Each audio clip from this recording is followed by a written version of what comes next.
on a entendu le président russe Vladimir Poutine qui s'exprime par visioconférence. Il s'est exprimé sur divers sujets, le conflit en Ukraine, la sécurité, des thèmes très importants dans le cadre de ce sommet des BRICS. Évidemment, il y a les questions de développement, d'élargissement. Mais finalement, pour vous, est-ce que ce bloc des BRICS, ça doit être un bloc géopolitique et économique à la fois, ou plutôt un bloc finalement qui prône l'intégration du Sud global, une intégration inclusive? Je crois que l'idée centrale d'abord, c'est de se soustraire de l'hégémonie. Vous savez, le Sud global jusque-là a vécu en permanence sous les menaces des bases militaires, mais aussi des forces militaires de l'Occident. Avec la guerre en Ukraine, ça a été un holà, un stop. Et je crois que ce stop-là permet à tous les pays du Sud global de se dire qu'il est important qu'on mette fin à l'ensemble des menaces militaires qui évidemment s'expriment à travers le monde entier par la volonté hégémonique de l'Occident. Et donc, c'est en même temps un problème sécuritaire qu'il faut régler pour que les pays soient libérés de la menace permanente des armes, mais aussi c'est en même temps un problème politique, dans la mesure où tous les pays du Sud global ont agi jusque-là sous la dictée de la Banque mondiale et du Fonds monétaire international. Les programmes politiques qui sont mis en œuvre sont pensés hors du Sud global et imposés au Sud global. Et avec l'avènement de la Banque des BRICS et la volonté des BRICS d'accompagner les différents pays du Sud global, eh bien cette dictée-là va prendre fin et les peuples vont se libérer pour penser leur développement et mettre en œuvre leur développement avec l'accompagnement de la Banque des BRICS, mais aussi de tous les pays membres des BRICS. On va reparler évidemment de cette banque des BRICS que vous connaissez bien, mais puisque vous parlez de rééquilibrage, on va écouter à ce propos de rééquilibrage politique et économique de l'ordre mondial, on va écouter à ce propos le président chinois Xi Jinping. Les règles internationales doivent être rédigées et respectées conjointement par tous les pays sur la base des buts et principes de la Charte des Nations Unies, plutôt que dictées par ceux qui ont les muscles ou la voix les plus forts et qui se liguent pour former des groupes exclusifs et présenter leurs propres règles comme des normes internationales, ce qui est inacceptable. Les pays des BRICS devraient pratiquer un véritable multilatéralisme. Nous devons tirer pleinement parti du rôle de la nouvelle banque de développement, faire avancer la réforme des systèmes financiers et monétaires internationaux, accroître la représentation et faire entendre la voix des pays en développement.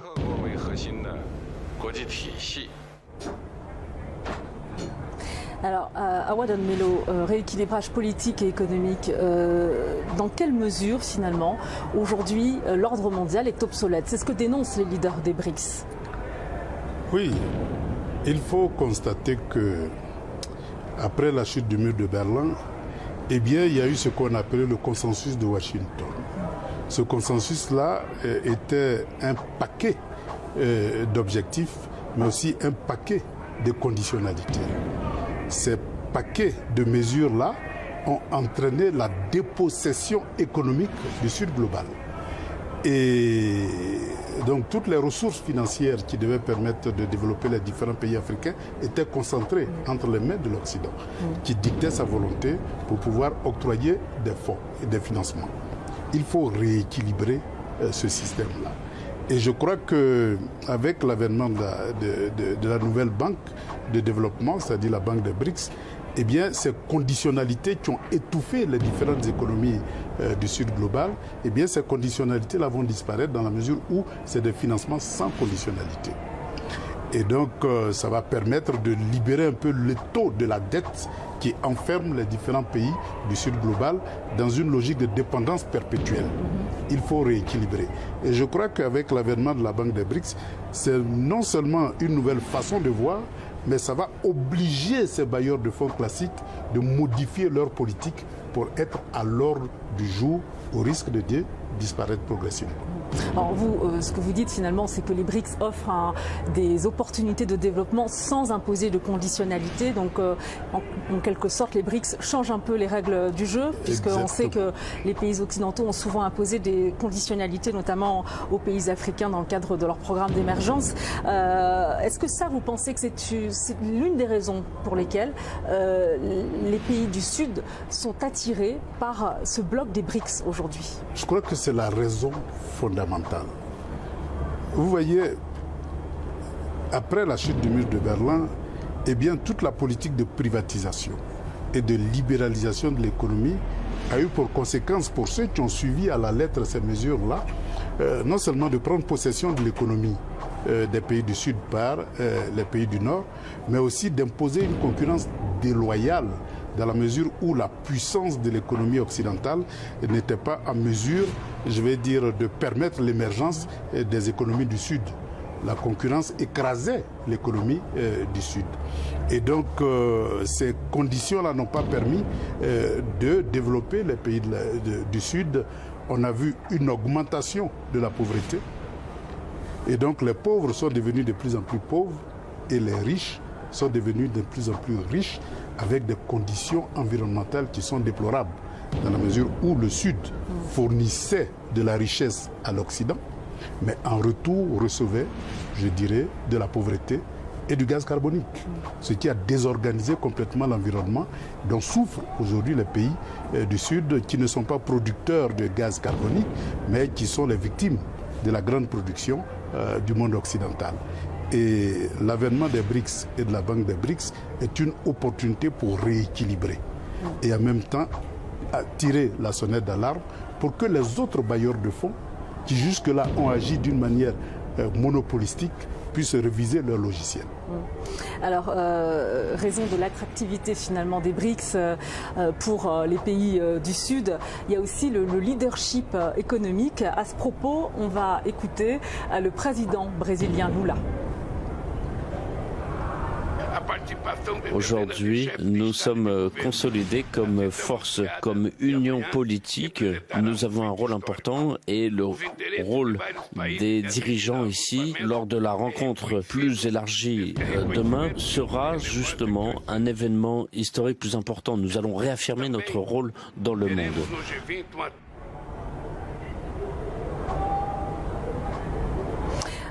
C'est vrai que les BRICS le rappellent durant tout ce sommet, qui n'est pas encore terminé, puisqu'on attend demain la dernière journée où il devrait y avoir des annonces concernant l'élargissement.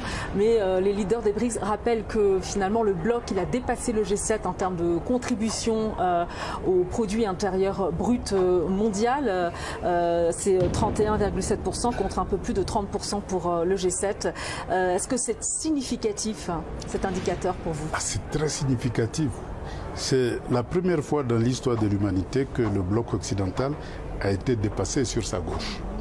Et ce dépassement-là ira en croissant au vu même du niveau de croissance de l'économie des pays émergents qui portent aujourd'hui la croissance mondiale.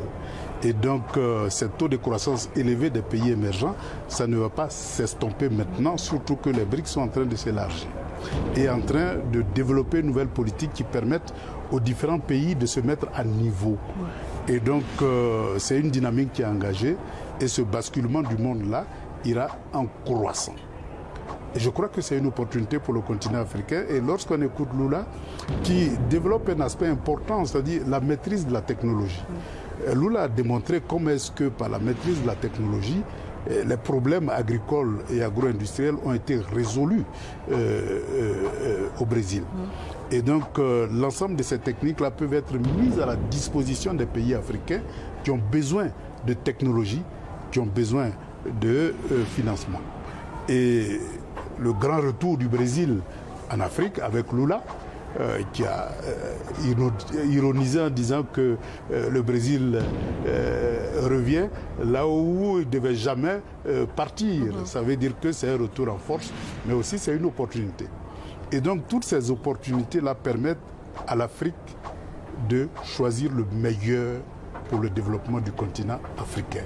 Et donc c'est une concurrence mondiale et donc une opportunité mondiale de choisir le meilleur de chaque camp pour développer le continent africain. Et pour nous, c'est vraiment un avantage énorme. Alors, au-delà des indicateurs économiques, où est-ce que vous situez l'intérêt des populations dans ce partenariat BRICS-Afrique, BRICS-Pays du Sud? L'hôte de ce sommet, le président sud-africain, l'a affirmé lors de l'un de ses premiers discours. Il a affirmé que finalement, ce qui préoccupait en premier lieu les BRICS, c'était l'intérêt des populations. Oui. Les populations ont été dépossédées par ce qu'on peut appeler le consensus de Washington et le monde unipolaire. Ils n'avaient plus accès au crédit, ils n'avaient plus accès à l'éducation, ils n'avaient plus accès aux soins de santé, et donc la pauvreté a augmenté dans le sud global. Et je crois que les besoins de la population, c'est d'avoir accès au crédit pour financer ses activités économiques, c'est d'avoir accès à l'éducation, pour pouvoir rentrer dans le monde, dans le nouveau monde digital. Parce qu'aujourd'hui, tout se digitalise et dans les pays du Sud, surtout en Afrique, on a des taux d'analphabétisme qui sont très élevés. Et cela est un obstacle sérieux pour l'avènement d'une Afrique qui sort progressivement de la pauvreté. Donc ce que vous dites qu'il faut des programmes d'émergence qui aujourd'hui tranchent avec les programmes d'ajustement structurel que certains pays africains ont pu connaître. Exactement, parce que ces programmes d'ajustement structurel ont sacrifié le développement humain, ont sacrifié tout ce qui est social au profit de la rentabilité économique. Le grand retour des BRICS sur la scène internationale permet de rééquilibrer ce sacrifice-là qui a été fait et donc de donner de la chance à chacun de pouvoir rentrer dans le nouveau monde. Mais vous pensez et que sortir c'est de la réellement pauvreté. pris en compte, puisque vous discutez, vous, au sein des différents groupes des BRICS, vous croyez que c'est pris en compte réellement, puisqu'on parle beaucoup de multilatéralisme, de multipolarité aujourd'hui? C'est pris en compte quand on regarde, quand on écoute un peu le discours du président sud-africain.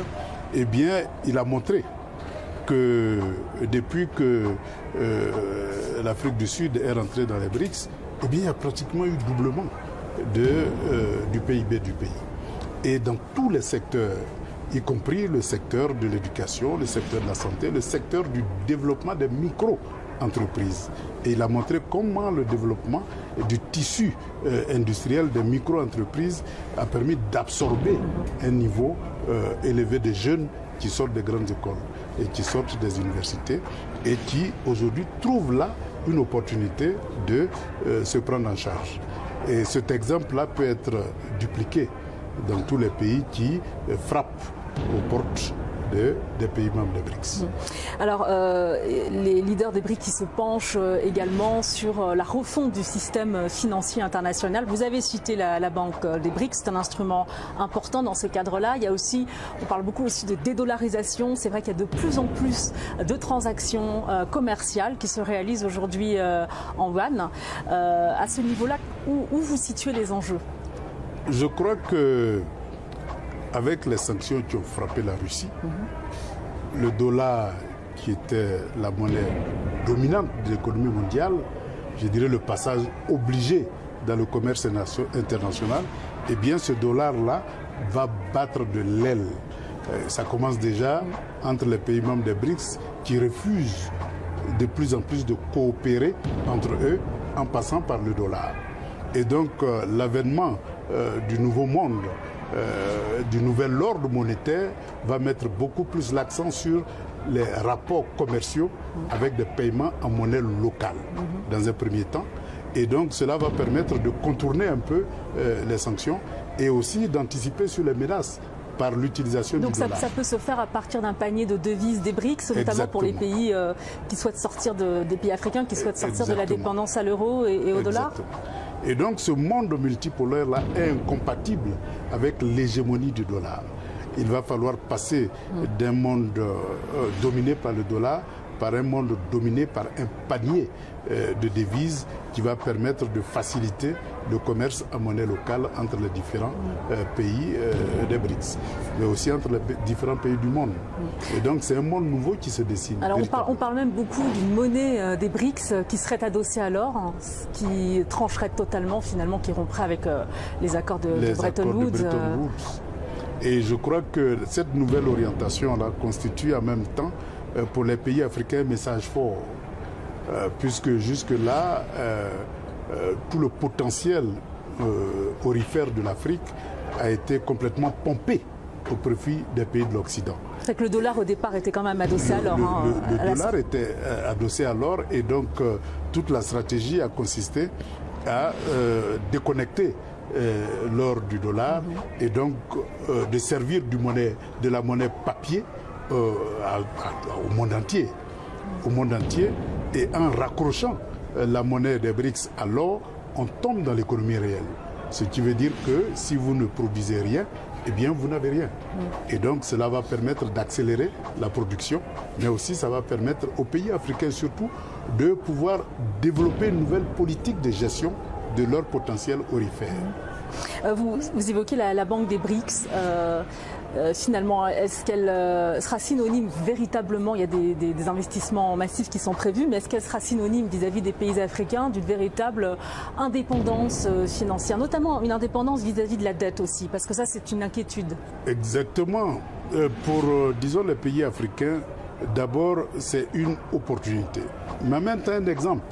Ça veut dire quoi? Ça veut dire que si nous avons une monnaie qui est adossée à l'or, l'Afrique peut se donner une monnaie qui soit aussi adossée à l'or.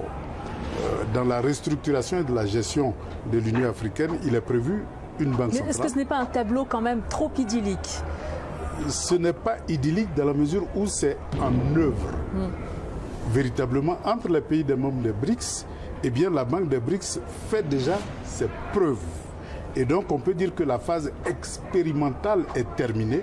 Il va falloir passer à une autre échelle, c'est-à-dire la grande échelle. Et je crois que ce n'est pas un monde idyllique, mais c'est une nouvelle voie de développement qui est engagée. Ça ne veut pas dire que d'ici demain matin, tout va être rose. Mais au moins le chemin qui est emprunté est un chemin de l'espoir. J'ai une dernière question, puisqu'on l'a dit, l'enjeu principal c'est l'élargissement des BRICS. Et la ministre des Affaires étrangères sud-africaine a annoncé qu'il y avait 23 pays qui étaient candidats, donc 6 pays africains. Bon, c'est très difficile d'en savoir un peu plus. Je vous avais d'ailleurs posé la question au Forum de Saint-Pétersbourg, au Forum Russie-Afrique. Vous ne vous étiez pas trop avancé. Pourquoi est-ce qu'il y a autant d'ombre sur l'adhésion de potentiels candidats aux BRICS? Je crois que l'élément fondamental, c'est la volonté d'aller vers un monde multipolaire. Donc les pays qui peuvent être éligibles, c'est les pays d'abord qui ont emprunté la voie de la souveraineté. Et donc qui ne vont pas être des chevaux de Troie dans le concert des pays membres des BRICS qui, eux, veulent tourner la page des mondes unipolaires. Et donc cette prudence-là fait que beaucoup frapperont à la porte. Mais il y a des annonces ou pas demain pour conclure là-dessus, sur ce volet? Ben oui, il y a des annonces, mais attendons. Attendons parce qu'il faut un consensus et je crois que le consensus, il se négocie.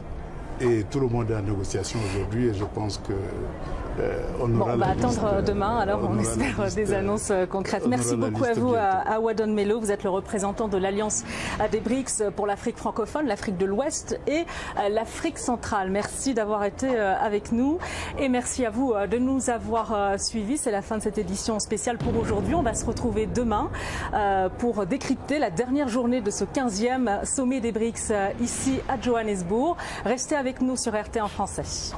Merci.